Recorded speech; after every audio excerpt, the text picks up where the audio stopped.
ఎలా ఆదుకుందామో మీరే చెప్పండి. మూసి నిర్వాహితుల మేలుకు అన్ని పక్షాలతో కమిటీ వేద్దామా? రేవంత్ రెడ్డి ఖుల్లం ఖుల్ల చెప్తున్నాడు. నేనెవ్వరి లెక్క నీ అంతగా పోను, అందరినీ కలుపుకొని పోతా, అఖిల పక్షంగా కూర్చుందాం, రండ్రి యాడ చర్చిద్దాం కూర్చుండి, వాళ్ళకి న్యాయం జరిగేటట్టు చేద్దాం అంటూ వార్త. ప్రతిపక్ష నేతలకు సీఎం రేవంత్ రెడ్డి సవాల్. కాకను గత పాలకులు పట్టించుకోలేదని ధ్వజం.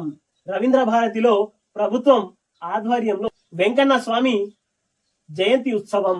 మొత్తం మీద కాక వెంకట స్వామి గతంలో ఏ పాలకులు కూడా కాక వెంకట స్వామిని పట్టించుకోలేదు. ఆయన నిన్న జయంతి సందర్భంగా నిన్న రేవంత్ రెడ్డి గారు ఖుల్లా చెప్పిండు. మూసి నిర్వాహితులను ఆదుకోవాల్సిన బాధ్యత ప్రభుత్వంపై ఉంది. అవసరమైతే మలక్పేట్లోని రేస్ కోర్సును, అంబార్పేటలోని పోలీస్ అకాడమీని ఊరి బయటకు తరలిద్దాం. అక్కడ ఈ పేదలందరికీ మంచి ఇళ్లను కట్టిద్దాం. మొత్తం మీద రేవంత్ రెడ్డి ఏం చెప్తున్నాడంటే, అందరం కలిసి అఖిల పక్షంగా ఒక జాగలో కూర్చుండి మాట్లాడుకుందాం, వీళ్ళకి ఎట్లా చేద్దాం, మూసి నదిలో మూసి ప్రక్షాళన బాధితులకు ఎట్లయితే మేలు జరుగుతుందో. ఇప్పుడు ఇక్కడ కేసీఆర్ అయితే కాక ఫామ్ హౌస్ కే పరిమితం అయ్యిండు. ఇక కేటీఆర్ హరీష్ రావును పంపించిండు మొత్తం మీద రంగంలోకి. పంపించి వీళ్ళు నానా హంగామా చేసుడు. ఇక వీళ్ళకు నోటికే మొక్కాలి. గతంలో ఏం మాట్లాడిరో ఇప్పుడే మాట్లాడుతున్నారో సంబంధం లేకుండానే మాట్లాడుతున్నారు మొత్తం మీద. ఆ నోర్య లేకుంటే ఆ మూసి నదిలో పారుతున్నటువంటి ఆ మూసియా ఇక వాళ్ళే ఆలోచించుకోవాలి, వాళ్ళ విఘ్నతగా వదిలేద్దాం.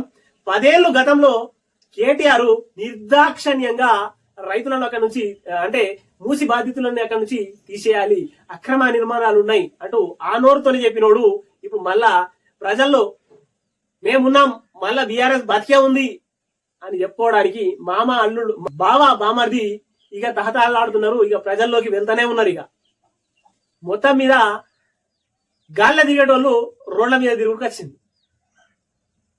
అయితే ఈ పంచాయతీ ఇట్లా కాదు, గడికో వేషం కాదు, మీరే గతంలో అన్నారు, మీరే ప్రతిపాదనలు సిద్ధం చేసిరు, వాటిని మేము ఉపయోగిస్తున్నాం, అందులో ఏం మార్చలేదు అటు కాంగ్రెస్ ఎంత చెప్పినా గానీ వీళ్ళ మొండి వైఖరి, అంటే వీళ్ళు పట్టిన కుందేలకు 3 కాళ్ళు అంటారు బీఆర్ఎస్ వాళ్ళు. హరీష్ రావు గాని కేటీఆర్ గాని, మేము పట్టిన కుందేలకు 3 కాళ్ళు ఉంటాయి అని ఒంటెద్దు పోగళ్లతోనే అవే డైలాగులు కుదురుతుంటారు. ఇక జనాల్లో ఏమైనా గాని జనాల్లో నోలల్లో తడవాలని వీళ్ళ మొత్తం మీద తాపత్రయం. అయినా ప్రజలు ఎవరిని ఎట్లా చూడాలో, ఎవరి మాట నమ్మాలో, ఎవరి మాట నమ్మితే బాగుంటుందో జనాలకు తెలుసు. కాబట్టి జనాలు మిమ్మల్ని తీసి పక్క కూర్చుండబెట్టి ఇక్కడ కాంగ్రెస్ ని తీసుకొచ్చారు. కాంగ్రెస్ ని తీసుకొచ్చిన తర్వాత రేవంత్ రెడ్డి ఖుల్లం చెప్తున్నాడు మొత్తం మీద, మీరు గడికో వేషం వేసుకుంటా వాళ్ళని రెచ్చగొట్టుకుంటా ఇది చేస్తున్నారు కదా, అట్లా కాదు పంచాయతీ. మీరు అందరం కలిసి ఈటల రాజేందర్, నువ్వు కూడా ఈటల రాజేందర్, తర్వాత హరీష్ రావు, కేటీఆర్, మీరు అందరూ ఒక జాగాలకు రండి, మనం మాట్లాడదాం, వీళ్ళకి ఏం చేద్దాం. అవసరం అనుకుంటే మలక్పేటలోని రేస్ కోర్సును కూడా తీసేద్దాం, అంబార్పేటలోని పోలీస్ అకాడమీని కూడా తీసేద్దాం, అవసరం అనుకుంటే ప్రజలకు అక్కడ ఇల్లు కట్టిద్దాం, మీరు రండి చర్చిద్దాం అంటూ రేవంత్ రెడ్డి ఖరాఖండిగా చెప్పేసి మొత్తం మీద. ఇంత చెప్పినా గానీ మళ్ళా వీళ్ళ శివలాల్లో వారే, వీళ్ళకి అంత తొందరగా వారది. ఎందుకంటే ప్రజాక్షేత్రంలో సుదీర్ఘంగా రాజకీయ అనుభవం గల వ్యక్తులలో మొత్తం మీద రేవంత్ రెడ్డి అని చెప్పుకోవచ్చు. ఆయన జడ్పీటీసీ నుంచి మొదలు పెట్టిండు సీఎం వరకు, ఎప్పుడు ఎమ్మెల్యే అయినా తన ఇప్పటి వరకు ఆయన గెలిచినా గానీ ప్రతిపక్షంలోనే ఉన్నాడు. ఎక్కువ సమయం మొత్తం ప్రతిపక్షంలోనే ఉన్నాడు. ఒక్క మంత్రి పదవి కూడా తీసుకోలేదు. తీసుకోకుండా ప్రజల కోసం పనిచేసిండు. నేను ఎమ్మెల్యేలు అయినా కదా 5 ఏళ్ల వరకు కూర్చుందామని ఎక్కడ ఆయన అలసి కూర్చోలేదు. మొత్తం మీద ప్రజలకు ఏం చేద్దాం, ప్రజలకు ఎట్లయితే మేలు చేద్దాం, ఎట్లా మేలు చేస్తే బాగుంటది, ప్రజల కోసమే, ప్రజలకై ఉన్న నాయకుడు, ప్రజల్లో నుంచి పుట్టిన నాయకుడే రేవంత్ రెడ్డి. లేదంటే ఈ కాక 10 ఏళ్ళు మొత్తం 14 సంవత్సరాలు వనవాసంలో ఉన్నట్టు కాక మొత్తం ప్రజలని అడ్డగోలుగా 10 సంవత్సరాలు రాక్షస పాలన అందించిండు తెలంగాణ రాష్ట్రానికి. తెలంగాణ రాష్ట్రంలో ఒక్క జాబ్ వేయలేదు, ప్రభుత్వ జాబు ఒకటి వేయలేదు. ఆర్టీసీ డ్రైవర్లని, కండక్టర్లని చిత్రహింసలు పెట్టిండు. ప్రభుత్వ ఉద్యోగులకు సతాయించి వదిలిండు. చిట్ట చివరికి ఆ ఆర్టీసీ కండక్టర్లే, ఆ ఆర్టీసీ డ్రైవర్లే, ఆ నిరుద్యోగ యువతనే మొత్తం మీద కాకకు ఎదురు తిరిగి ఈ 2023 ఎలక్షన్ లో కాంగ్రెస్ పార్టీకి పట్టం కట్టిరు. అదే రేవంత్ రెడ్డికి పట్టం కట్టిరు. వాళ్ళ నోటితోని వాళ్ళు చెప్తారు రేవంత్ రెడ్డి ఏం చేయలేదు అన్నాడు. ఏం చేయలేదు కాదు, ఆయన జడ్పీటీసీ నుంచి మొదలై ఆయన సీఎం వరకు ప్రజల కోసమే పోరాడిండు, ప్రజల కోసమే ఆయన పని చేసిండు, ప్రజల కోసమే తప్పించిండు.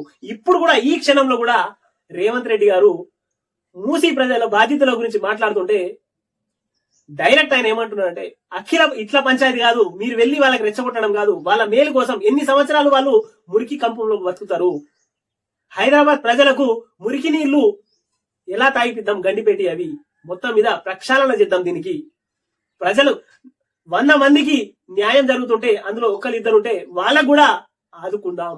వాళ్ళని ఆదుకుందాం అంటే ఏం చేద్దాం, రేస్ కోర్సును ఆ తర్వాత అంబార్పేటలో ఉన్నటువంటి పోలీస్ అకాడమీని అవసరమైతే సిటీకి అవతల పెడదాం.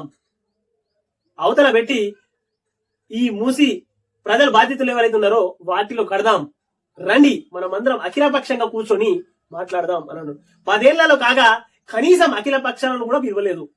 పోని అతని బీఆర్ఎస్ పార్టీ మంత్రివర్గంతో కూడా చక్కగా ముచ్చట్లాడకపోతుండే. ఒక ప్రెస్ మీట్ ఆయన మాట్లాడేటప్పుడు ఒక విలేకరిని, ఒక ప్రెస్ నోట్ ని కూడా చిట్ట చివరికి మాట్లాడిన తర్వాత బయటకు వచ్చి కాక కుర్చీ వేసుకొని షాయిలు సమోసాలు తాగినాక చల్లగా చెప్తుండే, సాగు కబురు చెప్పినట్టు. ఈయన రేవంత్ రెడ్డి గారు వచ్చినప్పటి నుంచి స్వేచ్ఛ, ఇక్కడ పత్రికకు కూడా స్వేచ్ఛ వచ్చింది, జర్నలిస్టులకు స్వేచ్ఛ వచ్చింది, ప్రతి ఒక్కరికి స్వేచ్ఛ వచ్చింది. మా హక్కేదో అడగడానికి వేదికను చూపెట్టిండు. 10 ఏళ్లు కాక నిరసన తెలపడానికి, ఎక్కడైతే మనం నిరసన తెలపడానికి వేదికలు ఉంటాయి ఆ వేదికల కాడికలు తీసేసిండు. అప్పుడు కాక కాంగ్రెస్ వచ్చినప్పటి నుంచి ఆ వేదికలు, ఆ నిరసనలు మన హక్కు. అది